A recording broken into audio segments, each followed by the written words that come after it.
Storyfriends,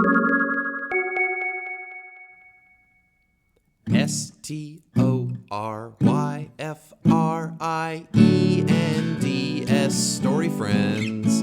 It's Story Friends. Hey, Story Friends. Welcome back to Story Friends. Thank you so much for joining us today.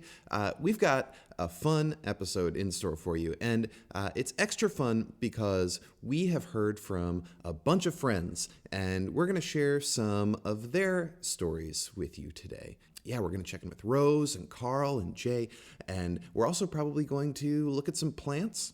That's something that we do here, looking at some plants, and just kind of ponder this weird little world that we live in together. So let's get started. Our first segment is something that we like to call Songs to Wash Your Hands To.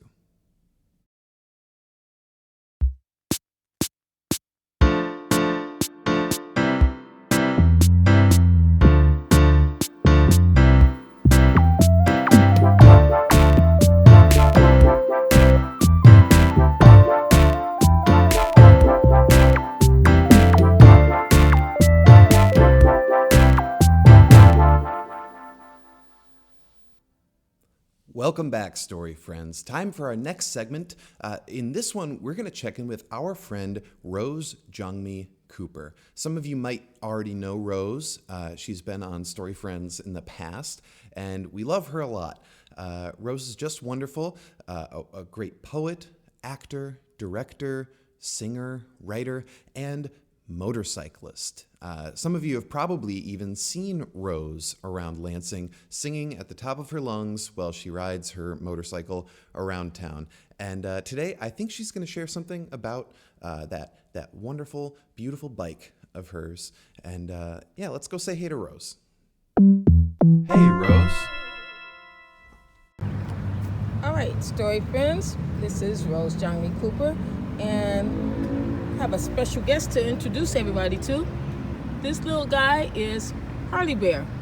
He's been riding on the back of my motorcycle, which is called Minu. He's been riding on the back of my motorcycle since 2003. He was my husband's 100th anniversary Harley Davidson gift to me when we went to Harley anniversary. He has gone to Alaska and back, all around the United States. He rode the president of Michigan State University. He was on the back of the bike when she was on the back with me. And he's my special friend. I'll have him forever, hopefully. If you see Harley Bear when you go by me, wave it or honk and he'll smile. All right, take care, Story Friends. Welcome back. Time for our next segment and our next special guest, Karl Gude. Karl, our neighbor Karl, is such a wonderful, lovely human being and a very interesting person who has done a lot of art and education and dancing and partying and loving, and we like Karl a whole lot. And today he's going to share with you a little bit of art, a little how to create a linoleum print, which is a really fascinating process. And Karl's going to tell you all about it. Here we go. Checking on the neighbors, it's a neighbor check, neighbor check, neighbor check. I just started doing linoleum cuts, and I'm going to show you how to make those. You're going to need a piece of linoleum, a roller for rolling paint, a cutting tool for cutting into the linoleum. When you're finished, you'll come up with something like this. The first thing I do is draw onto the lino block with a pencil first, then I do over it with a marker. I find that if you roll black paint over the top of your linoleum block drawing, it's actually a lot easier to cut out because it becomes a white line when you cut out instead of just white on white. When you wipe off most of the black ink, you can still see your drawing under it.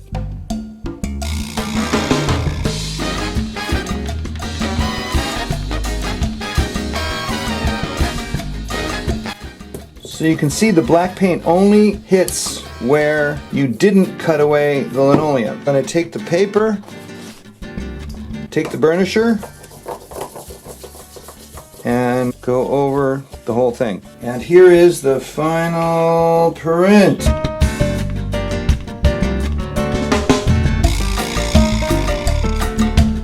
So now it's up to you. It's your turn. You don't have to use a big block. You can also have a little block. And it doesn't have to be a fancy drawing like I was trying to do. It can be just patterns and shapes and a lot of different colors too, not just black.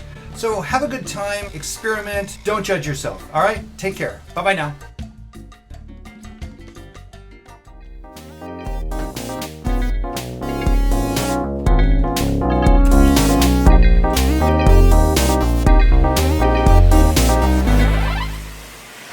Hey Story Friends, time for a little segment that we like to call Favorite Plant. And if you've been tuning in over the last few weeks, you'll notice this is a little bit of a different format. And it's because I just wanted to take you outside to look at some of my new favorite plants. This is our little garden plot in front of the Robin Theater. We have some beautiful little flowers over here. We have some sedum, which are, I think they're technically a kind of succulent. Am I right about that? Somebody should look it up and tell me if I'm right about it. We have this little sign, which is going to be backwards on the screen, but it says enjoy. And we have some other beautiful little flowers over here, and I'm not sure what those are called either, but it looks really nice, and it brings me a lot of happiness, which is what plants do, in addition to bringing us things like oxygen and life. So this is Favorite Plant, and we'll see you in just a minute.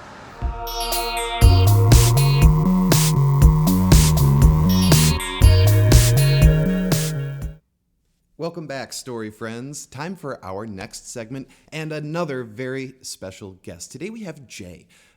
Jay is a wonderful poet. I have been so impressed when I've had the great fortune to see Jay perform their poetry on stage here at the Robin Theater, and their poems are always imbued with this sense of magic and beauty and wonder, and sometimes a little darkness, and they're really lovely. So when we had the opportunity here to present one of Jay's poems and meet them here on Story Friends, we jumped at that chance. So I think you're in for a treat here. Let's go check in with Jay. This part is called Poetry Friends. Let's read some poetry. Hello, Story Friends. I'm Artemis Hull, and I have a poem for y'all today. I should mention that this poem was originally published in Fossil Poems, which is a booklet that I made for the MSU Museum. With that, here is How to Kill a Cockroach. 1. Ready your preferred weapon. Shoe, newspaper, take your pick. 2. Fix your target in your sights. Calculate all the ways those little legs could run. 3. Realize its great to the power of 20 great-grandparents looked the same. 4. Catch yourself wrapped in history. Catch the bug in a cup instead. 5. Avoid flinching. Remind yourself that this skittering is the same sound its ancestors made. 6. Let it go outside. For added emotion, envision the 2-foot-long dragonflies it used to exist with. 7. Wonder how many descendants there will be in another 320 million years. 8. Will these future babies look the same? Will your children make the same choice? That's all for me. I hope you enjoyed, and don't forget to kiss your local dinosaur today, whether it's a fern, sturgeon, or cockroach. All right. See you around, Story Friends. Cheat check, cheat check, cheat check, cheat check, cheat check, cheat check, cheat check. She's a little dog sitting on the thing by the fire. It's a cheat check, cheat check, cheat check, cheat check. How's she doing? Cheat check, doing great. Cheat check. Well, Story Friends, that's going to do it for today's episode. Thank you so much for tuning in. Thank you to all of our special guests who chimed in today. It brings me a lot of joy to get to see your faces and hear about your lives. That goes for you too, tuning in at home. I'd love to hear from you, so feel free to reach out anytime, any old way that you see fit. I'm sure you can figure it out, because you're smart and curious and a little weird in your own special, beautiful way. So thanks again. As is our custom, I will leave you with one last little tune, which is something that we're just going to make up on the spot, and we'll see how this goes. So everybody stay safe, and we'll see you next time.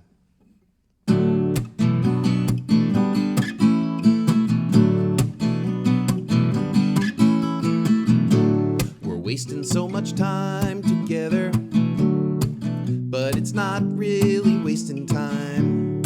No, 'cause we're gardening and looking at worms and doing stuff like riding bikes and making art. Did you make some art this week? Did you ride your bike this week? Did you make a lino cut of someone's head? I bet you did, or something like that. Well, until next time, I'll just sit around this empty room, looking at art and chiming in with little bits of knowledge and facts when I can, and getting plenty of sun and plenty of rain, and looking at all the things that activate my brain.